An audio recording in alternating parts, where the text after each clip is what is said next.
Fidèles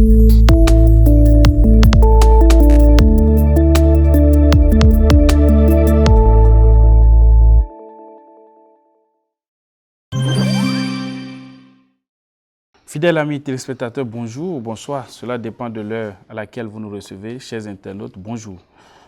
Bienvenue sur cette émission de votre chaîne Dabaro TV. Une émission qui reçoit pour vous un homme politique, un jeune homme politique très dynamique, très connu dans la ville de Parakou, dans la 8e circonscription électorale et au Bénin en général. Je parle bien sûr de Ousmane Traoré, président d'honneur du mouvement qui porte son nom. Alors Ousmane Traoré, bonjour. Bonjour. C'est une joie pour nous de vous accueillir sur le plateau de Dabaro TV. Plaisir partagé.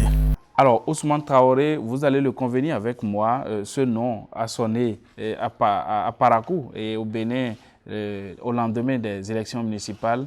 Ousmane Traoré, ce nom sonne encore parce qu'il a créé un mouvement, un réseau appelé Réseau Ousmane Traoré. Ce nom sonne encore parce qu'il a participé activement à l'élection du chef d'État Patrice Talon en mars dernier. Alors, Ousmane Traoré, dites-nous, pour ceux qui ne vous connaissent pas, qui êtes-vous? Comment vous vous présentez? Merci, monsieur le journaliste. C'est un plaisir d'être ici avec vous sur ce plateau. Et d'abord, je dis merci à Dieu pour la vie qu'il nous a donnée ce matin. Moi, c'est Abdoulaye Traoré Ousmane. Conseiller municipal, politicien, comme vous l'avez dit, dans la ville de Parakou. Voilà, président d'honneur du réseau Ousmane Traoré. Je ne vais pas dire plus et je ne vais pas voler le poste de la présidente. Ah oui, effectivement, il faut vraiment faire une démarcation entre le président d'honneur et le président du réseau. Vous êtes le président d'honneur. Sûrement que les membres du ROT seront en train de nous dire mais pourquoi le PH se présente comme notre président? Il n'est pas notre président. Il n'est pas notre président. Okay. Donc, je ne vole pas le poste de la présidence. Voilà. Alors, Ousmane Traoré, je le disais à l'entame de cette émission, nous avons connu plusieurs événements dans la ville de Parakou, surtout au lendemain de l'élection municipale. On vous a vu, vous avez été élu sous la bannière des forces Coripoint Bénin émergent. Votre siège a été invalidé. Vous avez fait une alliance avec le BR, ce qui a permis aujourd'hui au BR d'être au pouvoir et à la tête du conseil municipal de Parakou. Dites-nous, qu'est-ce qui s'est réellement passé? Bon, je crois que l'épisode 2 du feuilleton Ousmane Traoré, c'est ça qui a abouti à la nomination, je veux dire, du maire Zimé Yaya à la tête de la mairie de Parakou. De Zimé Inoussa. Zimé Inoussa, pardon. Alors, l'épisode 1, c'était quoi? Je crois que l'épisode 1, c'était d'abord le blocage du maire Yaya. Parce qu'après les élections, ou avant les élections, il y avait un accord. Un accord qui stipule... politique, qui ne devrait pas être trahi. Et quand vous êtes un fervent et vous vous entendez sur quelque chose, il faut toujours aller avec la vérité. Ce n'est pas parce qu'on parle de politique qu'il faut mentir, qu'il faut torpiller, qu'il faut faire tout ce qui est négatif dans la vie. Normalement, la politique devait cadrer avec l'éthique. Mais c'est le contraire qui se passe aujourd'hui avec les hommes politiques du Bénin, pas eux tous. En tout cas, certains avec qui malheureusement j'ai fait dans mon parti, FCBE. Alors qu'est-ce qui s'est passé concrètement? Quel était cet accord? L'accord stipulait quoi? Non, tout simplement, par rapport à ces élections communales, municipales, en tant que, je peux dire, chef de file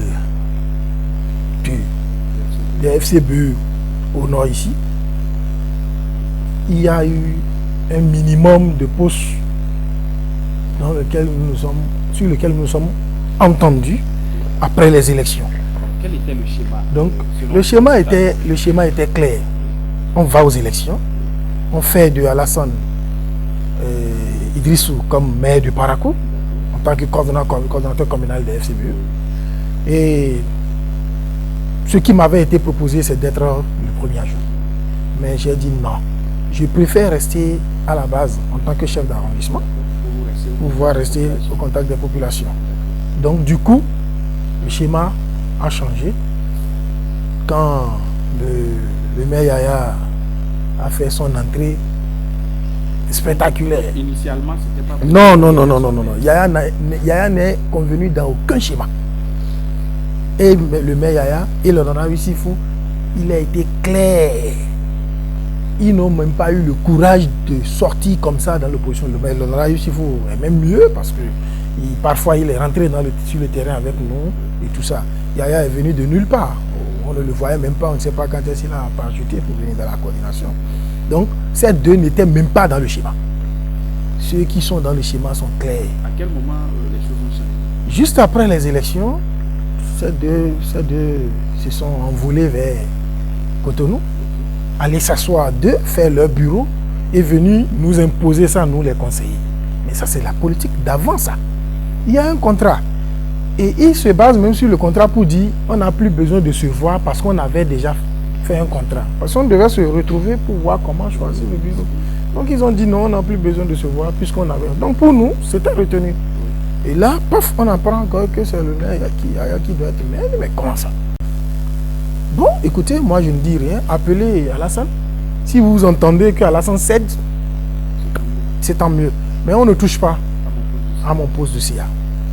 C'est tout ce qui est. Donc finalement, c'est dit qu'Alassane devait être premier adjoint et Yaya va être maire parce que paraît-il que c'est ce que les sages et certaines personnalités de la ville ont conseillé. On a dit ok, c'est bien.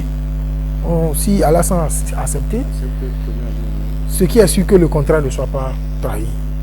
Donc c'est dans cette tractation-là, ils sont en même temps quand j'ai appris que Alassane ne serait plus là, que Sifou a dit aussi qu'il veut être. Je dis mais écoutez, ça là j'ai compris ce qui se trame. J'ai compris qu'en réalité, c'était le jeune Ousmane Traoré qui est visé. Donc on venait un peu, on descendait. Finalement ils sont arrivés. Donc je leur ai dit bonne arrivée. J'ai compris maintenant que vous êtes contre la jeunesse. Mais la jeunesse ne va pas se laisser faire. Il n'y a pas de souci. Allons-y. Quand ils ont pris les dispositions, puis on est tous à l'école, on connaît la loi aussi un peu, même si on n'est pas du domaine, on sait lire au moins. Alors, on est allé. J'ai dit, la dame Alima Lolo n'avait pas été consultée. Parce que ils savent qu'elle va demander peut-être un poste. Donc elle a été aussi écartée. Et bon, en tant que notre doyenne, qui est toujours là à toutes les élections et qui a toujours été élue. Donc, ainsi, nous en étions là quand ils m'ont dit bon, que c'est quelqu'un d'autre qui va être encore CA. Donc vous avez changé le maire, vous avez changé.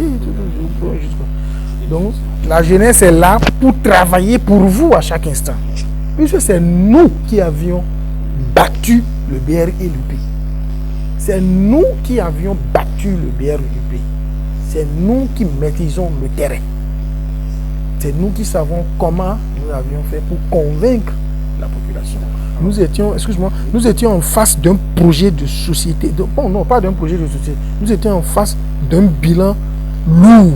Je vais parler du bilan du maire Charles Toko. Nous étions en face d'un bilan lourd qui n'est pas facile à casser. Il n'est pas un bilan vrai qui n'est pas facile à démonter. Mais nous avons pu convaincre la population. Ce qu'on peut faire mieux que le maire Charles Toko. Alors, pourquoi c'est ce qui explique le premier blocage, parce que l'élection s'était faite en 2 temps, sinon 3 temps. Le premier blocage est survenu pendant cette élection-là, le premier tour, vous avez voté contre, ce qui a fait que l'élection a été reportée, je crois. J'ai dit, si le schéma sur lequel on s'était entendu, vous demandez de laisser tomber ce schéma, vous ne pouvez pas nous demander de laisser également tomber le poste de la jeunesse. Donc, par conséquent, si les jeunes ne prennent pas le CA, c'est que le maire Yaya ne devient pas maire. Voilà pourquoi Ça a été bloqué. Et l'élection n'a pas eu lieu pour la première fois, mais il y a eu la deuxième fois. La deuxième fois, l'Assemblée nationale avait revu.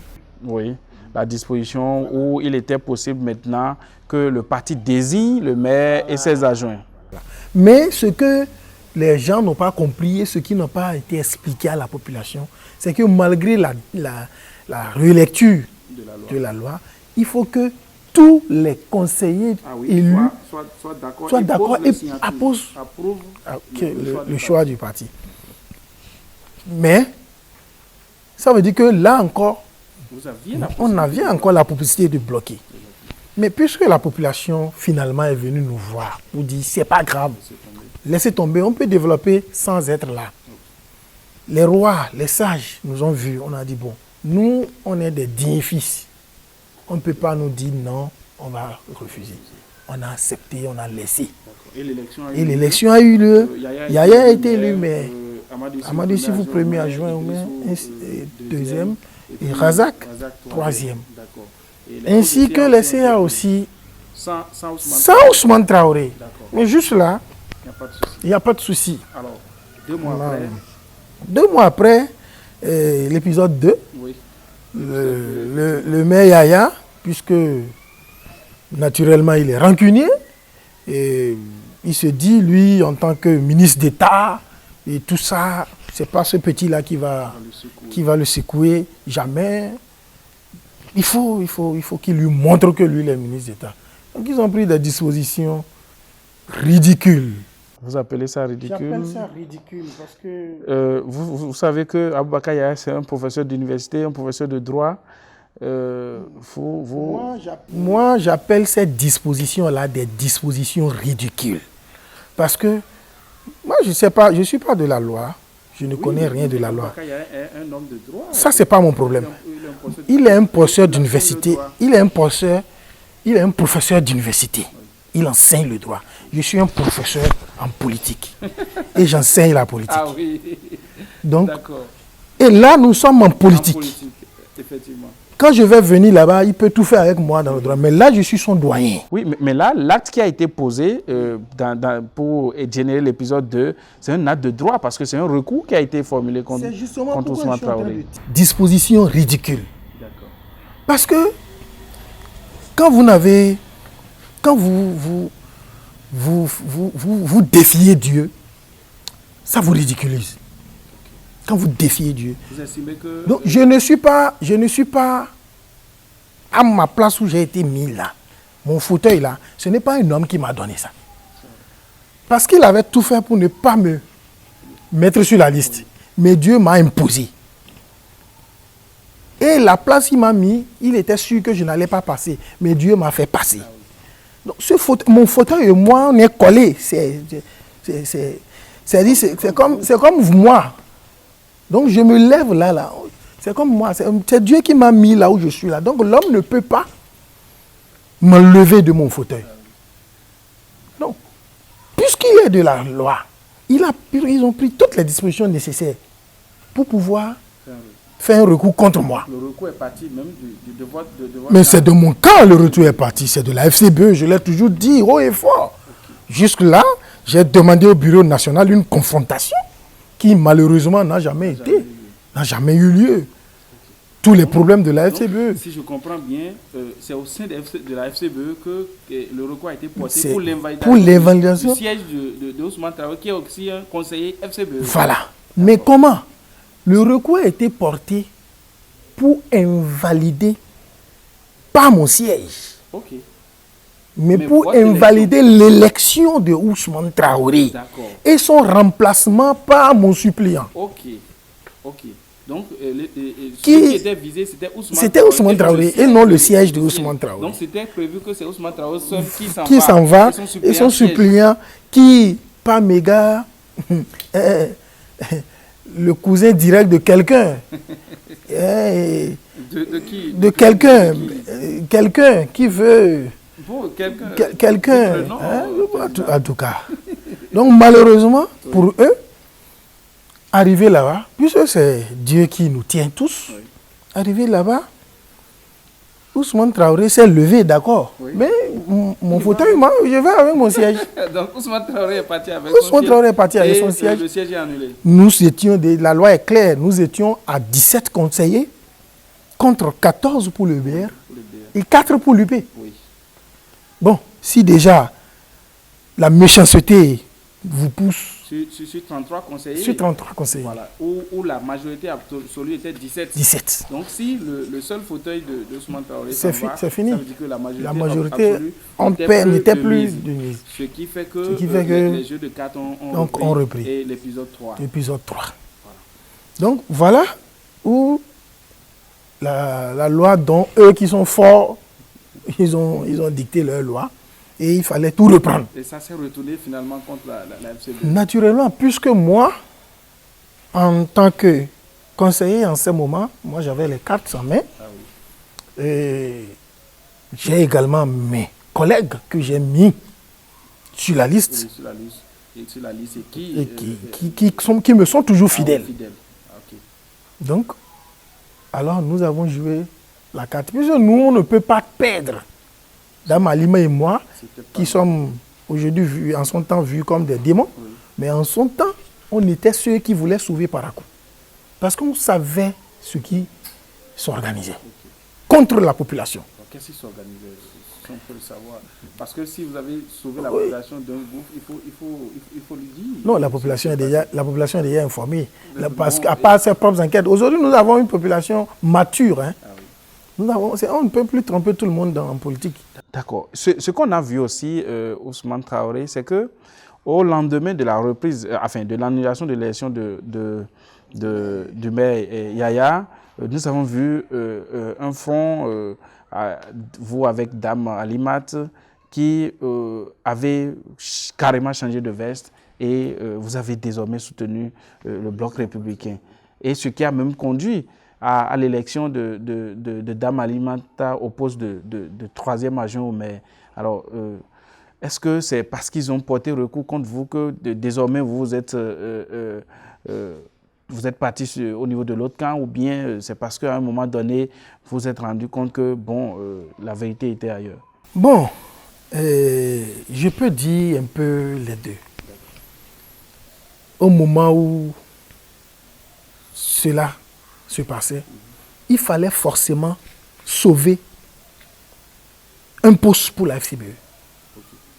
Parce qu'avec ce qui se passe, il n'y a plus match. On ne pouvait plus collaborer, mes collègues et moi, puisque le recours venait de mon camp. Donc je n'arrivais pas à accepter que mon propre camp se retourne contre moi. Donc, pour plus de sécurité, il vaut mieux que... Encore que de l'autre côté, vous allez valoir plus cher. Parce que... Non seulement l'autre côté, UPBR, on cherchait à ce que, avant les élections, ils ont tout fait pour que je sois sur la liste, leur liste. Mais j'ai dit, je suis de l'opposition. Je ne trahis pas. Je pouvais bien être sur la liste de BR ou de l'UP, bien positionné. Sans toutes ces difficultés-là. Et le BR allait passer sans même de problème. Alors, on a vu l'épisode, l'élection a été reprise, Inoussa Chabizime a été élu maire, il y a Charles Toko, premier adjoint au maire, toute l'équipe qui est là aujourd'hui. Dites-nous, Charles Toko qui passe du poste de maire au poste de premier adjoint au maire, nous avons vu, est-ce que vous, en tant que jeune homme politique, quelqu'un qui a combattu son bilan, il faut le dire, si vous avez été candidat sur la FCBE, c'est que quelque part vous n'étiez pas d'accord avec le mode de gestion de Charles Toko. Il est revenu en tant que premier adjoint. Mais quelle est la lecture que vous avez faite de cette posture de Charles Toko? Bon, ce que moi je peux dire par rapport à ça, c'est que d'abord Charles Toko a compris qu'en réalité, la population n'a pas accepté sa gestion. Et c'est pour ça qu'ils ont voté contre lui. Ils ont voté contre lui. Maintenant, du maire au poste du premier adjoint, moi je trouve en Charles un homme mature. Je trouve en Charles un homme prêt à travailler partout. Ça aurait été quelqu'un, il verra la discrimination, il va dire je ne suis pas d'accord. Donc, sincèrement, ce geste-là, je trouve en lui, c'est trop fort. Je trouve en lui un grand homme. Alors, aujourd'hui, nous savons la nouvelle configuration de la municipalité de Parakou, Chavis Zimé, maire, Charles, premier adjoint, Moustapha, 2e et Dame Alimadou. Alors, quel est le climat qui existe entre vous, en tant que président du réseau, voilà, et le conseil municipal actuel, et quelles relations par ailleurs existent entre vous et vos amis d'hier? Aujourd'hui, entre la municipalité de Parakou et le réseau Ousmane Traoré, c'est une parfaite collaboration. Et je peux dire même avec d'autres mairies des autres villes, puisque le réseau est un petit peu partout. Voilà. Donc c'est pour vous dire, il fallait nécessairement ce que nous avons envie d'apporter à cette population-là. Il ne fallait pas voir ce que les gens ont fait, tout ça là, et dire bon, c'est fini, on ne va plus aider. Donc il fallait trouver un moyen d'aider cette population. Est-ce que c'est ça qui justifie la création du réseau? Ça fait partie des raisons. D'accord. Alors, nous parlons du réseau très brièvement. Vous êtes le président d'honneur. Un réseau qui porte votre nom. Pourquoi accepter être président d'honneur? Pourquoi ne pas être le président, par exemple? Et c'est le président d'honneur que vous acceptez être. Ok. Au fait, si je n'ai pas voulu être président, c'est parce que le réseau, d'abord, porte déjà mon nom. Les gens ont voulu me faire plaisir. Et ils ont voulu que le réseau porte mon nom. Deuxième chose, c'est que on a un objectif. Il faut amener les gens à développer le génie qui est en eux, à se sentir concernés. Et pour se sentir concernés, il faut que ce soit eux-mêmes qui soient l'organe dirigeant. Qui soient vraiment dans l'action. Que ce soit eux qui dirigent les choses, que ce soit eux qui prennent leurs décisions. Moi, je ne ferai que accompagner. Le réseau Ousmane Traoré n'est pas pour Ousmane Traoré. Non. C'est justement la confusion. C'est vrai, ils m'ont fait l'honneur, mais le réseau Ousmane Traoré est une multitude de personnes, de cadres. Il y a beaucoup de cadres du Nord, du Sud. Il y a beaucoup de... La preuve, c'est une femme qui est à la tête de ce réseau. Ah oui, ça c'est un signal fort par contre. C'est un signal fort. Et la première vice-présidente aussi est une femme. Ah, ça c'est très bien. Donc, le ROD fait la promotion de faire confiance à la femme, et qui est un mouvement de jeunes, mais qui fait confiance à la femme. Ça veut dire que c'est un acte très fort. Si c'était une femme qui était... si c'était avec une femme qu'on avait pris les contrats au niveau des élections municipales, là, il n'y aura pas tous ces scénarios-là. Alors, Ousmane Traoré...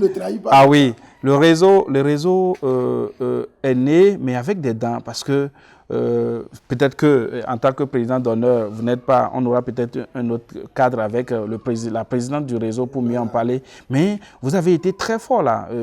D'abord, à la veille des campagnes électorales, on a vu le réseau multiplier des actions au-delà même de la 8e circonscription électorale. Vous êtes allé partout au Bénin.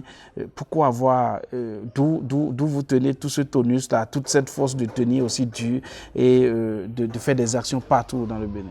Bon, vous voyez, d'habitude, c'est inné.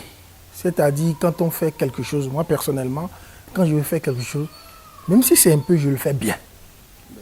Je n'aime pas faire et regretter. À peu près, non, j'aime faire ça et bien. Nous nous sommes retrouvés, aujourd'hui nous soutenons les actions du président Patrice Talon. Mais si on a fait des actions ainsi, c'est qu'on s'est dit, sûrement qu'on était l'organe qui manquait à ce pouvoir. Le réseau Ousmane Traoré est l'organe principal qui manquait au président Patrice Talon, afin de se faire comprendre par la population. Nous étions dans l'opposition. Nous entendions ce que la population disait. Et aujourd'hui, on est au niveau de la mouvement. On entend ce que dit le président Patrice Talon. Donc nous avons compris et nous avons considéré les deux. On a compris qu'on était en réalité... Parce que la plupart des membres du réseau, c'est la jeunesse. On a compris en réalité qu'avec le réseau, le président Patrice Talon peut toucher directement la jeunesse. Et je sais qu'en touchant, son message va passer, il y aura le calme. D'accord.